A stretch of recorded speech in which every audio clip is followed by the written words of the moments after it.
के दिन पर और जिस माल से बे इंतहा मोहब्बत करते हो, तिजोरियों के अंदर जमा करके रखते हो, गिन गिन कर इस माल को रखते हो, बैंक बैलेंस करते हो, किसी को खबर होने नहीं देते कि मेरे यहां पर कितना माल है।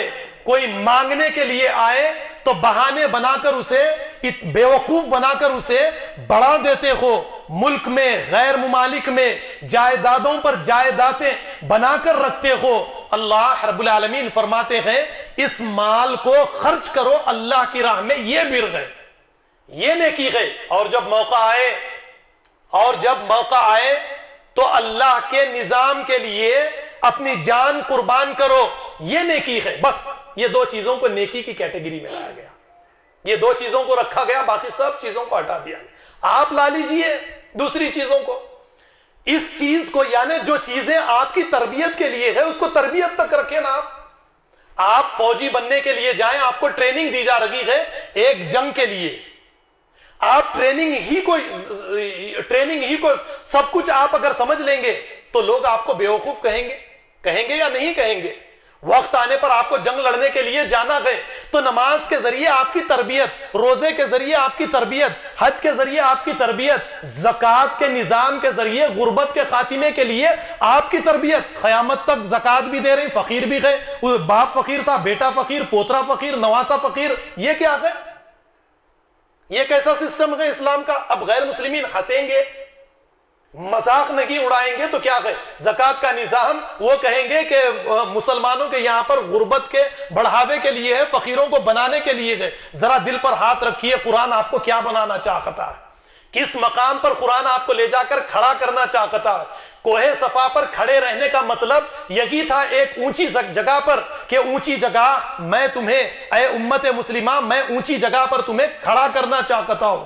बिलाल को खाने काबा पर खड़ा करने का मकसद यही था कि अरब, अजम, गोरा, काला, गुलाम, मालिक, इस्लाम में यह तसव्वुर नहीं है। गुलाम थे बिलाल, काले कलोटे हबशी गुलाम, तुम इन्हें समझते हो, यही सबसे आला, यही सबसे मुअज़्ज़ज़ है। खाने काबा जो अल्लाह का घर है, इस घर पर मोहम्मद सल्लल्लाहु अलैहि वसल्लम भी नहीं खड़े होगा। आज खड़ा होगा तो एक हबशी गुलाम खड़ा होगा। क्यों? मोतबर है, नेक है, इसने अपनी शख्सियत अल्लाह की किताब के मुताबिक बनाई है, इसने अल्लाह की वही से इसने जिंदगी ली है। तो जो अल्लाह की वही से जिंदगी लेता है उसको जिंदगी दी जाती है, उसको इज्जत दी जाती है, उसको खिलाफत दी जाती है। वअदल्लाहु लज़ीना आमनु मिनकुम लयस्तखलिफन्नहुम फिल अर्ज़ि कमा इस्तखलफल लज़ीना मिन क़ब्लिहिम कहकर,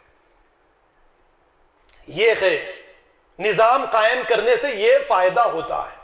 कई सालों से मैं मस्जिद खमीस से मौका सरदारों का इंतखाब किया जाए, तमाम की तमाम जमातों के साथ मिलकर उनके साथ मुआहदे किए जाए, सियासी तौर पर सारे हिंदुस्तान के अंदर एक हमारी वाहिद सियासी कुव्वत कायम की जाए। हम किसी के, यानी ना हम कांग्रेस के गोद में बैठेंगे ना बीजेपी के गोद में बैठेंगे, हमारा अपना एक अलग मुद्दा रहेगा।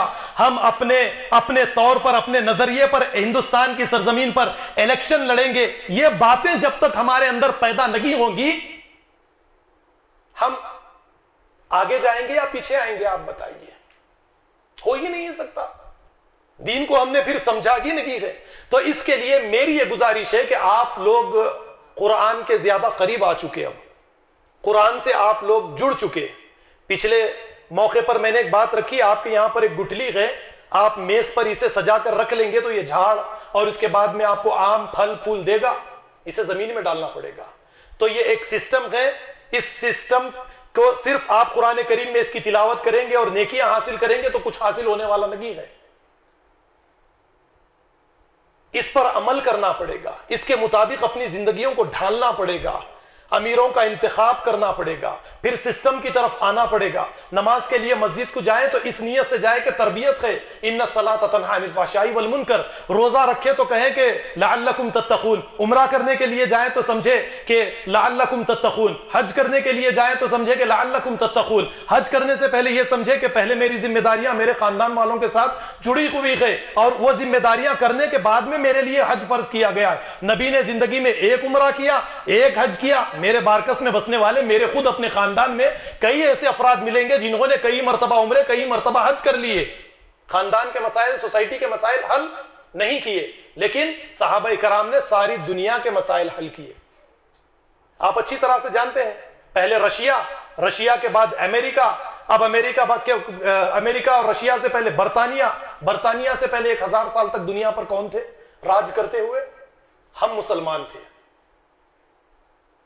1000 साल हमने राज किया, फिर बरतानिया के जरिए हमें जलील किया गया, बरतानिया को हटाकर रशिया को वो मकाम दिया गया, फिर रशिया को हटाकर 90 में अमेरिका को वो मकाम दिया गया। अब फिर मौका है, हम सिस्टम की तरफ अगर आएंगे, कुरान करीम को इस तरीके से हम अमल करने की कोशिश करेंगे तो वो नतायज, वो रिजल्ट हमारे सामने आएंगे। ये चंद बातें थी। फिर किसी मौके पर आपके सामने कुरान करीम की आयत को लेकर, ये दूसरी आयत भी बहुत बेहतरीन है, वमिनल लज़ीना क़ालू इन्ना नसारा कहकर, इसमें भी मीसाक लिया जा रहा है, इसे भी कभी आपके सामने पेश करने की कोशिश करूंगा। अल्लाह से दुआ करता हूँ कि जो कुछ भी कहा गया है अल्लाह ताला हमें समझने वाला, दूसरों को समझाने वाला बनाए। व आखिरु दावाना अनिल हम्दुलिल्लाहि रब्बिल आलमीन। वस्सलामु अलैकुम व रहमतुल्लाहि व बरकातुहू।